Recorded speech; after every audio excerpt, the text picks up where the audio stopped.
Kalian tahu nggak Omni Lupus? Nah itulah ojek online itu atau aplikator itu. Perilaku mereka seperti rakus, greedy. Greedy, bayangkan mereka bukan dikasih 50.000 aja, bahkan masih banyak dari mereka yang tidak mendapatkan sama sekali. Jadi udah terlalu tingkat rakusnya kelewatan. Ada pesannya Pak Habib Rizik soal demokrasi, soal perbedaan. Beliau tahu sekali bahwa saya kan pendukungnya Pak Jokowi kemarin ya 2014-2019. Artinya beliau punya pemikiran yang begitu luar biasa. Artinya perbedaan itu dianggap biasa dalam Islam, di FPI bahkan. Jadi ya selama ini narasi-narasi terkait radikalisme dan sebagainya sebetulnya sudah terbantahkan hari ini dengan saya hadir di markas besar FPI. Ya, kita mau ke depan ini kan bangsa ini coba sama-sama kita menatap bareng ya. Biar gimana pun Habib Rizik juga patriotik yang harus kita hormati. Beliau selain patriotisme ulama besar yang punya tempat tersendiri lah di masyarakat lah, kayak gitu kira-kira. Gimana? Ya soal pesan khususnya pasti tidak ada lah, gitu. Dari Pak Prabowo juga tidak ada. Ini kan momen ini open house, datang silaturahmi, kan hal yang biasa, gitu. Pesan Habib ada nggak sih, pesan dari Habib soal pengentasan pengangguran itu tanggapan sebenarnya? Lah iya itu wajib, itu bukan pesan Habib Rizik juga tapi pesan konstitusi. Dan itu juga pesan Presiden Prabowo terhadap kita sebagai pembantunya. Gitu. Layani rakyat, jangan korupsi, itu pesan dan perintah menurut saya. Dan itu disampaikan lagi. Beliau punya tanggung jawab moral sebagai ulama. Gitu. Gitu kira-kira.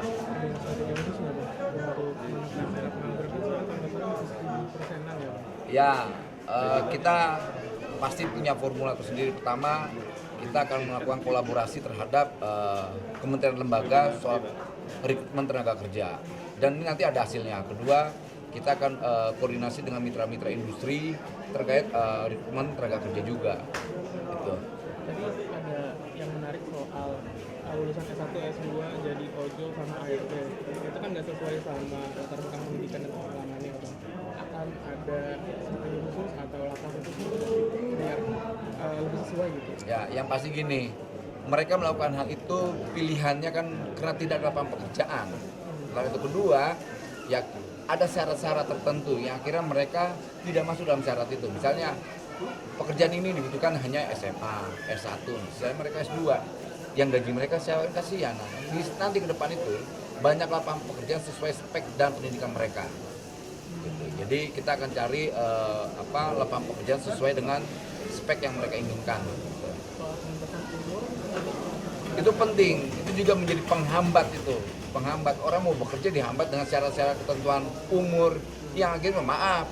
Kawan-kawan jurnalis juga berdampak. Kawan-kawan misalnya yang sudah umur 40, 45 lantas karena umurnya tidak sesuai dengan syarat akhirnya apa? Hopeless mencari pekerjaan. Dan kita berharap ini dihapus. Kita mau hapus itu. Belum, kan saya baru di Kementerian Tenaga Kerja. Kita akan cari kenapa itu ada syarat-syarat itu. Gitu. Tapi bentuknya masih belum masuk ke Unaker atau Kemenaker itu masih belum. Ya cari undang-undang yang pasti melindungi warga negaranya lah. Pertama kan jangan bertabrakan dengan Undang-Undang 57 tuh. Setiap warga negara punya Undang-Undang nomor berapa? 13 Nah, pokoknya setiap warga negara punya hak untuk dapat pekerjaan gitu. Yang 57 kan lapangan pekerjaan.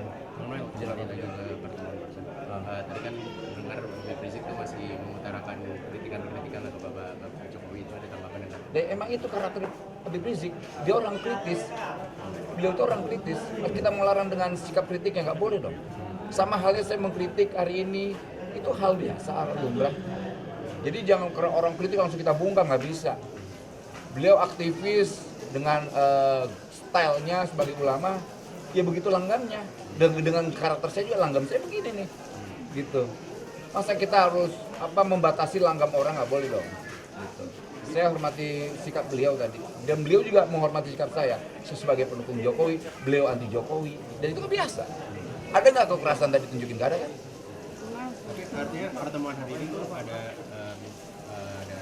disuruh publik gitu. Nggak ada lah, masa disuruh-suruh model kayak saya malah mau jadi suruh. Yang bisa merintah saya pikiran saya dan keyakinan saya.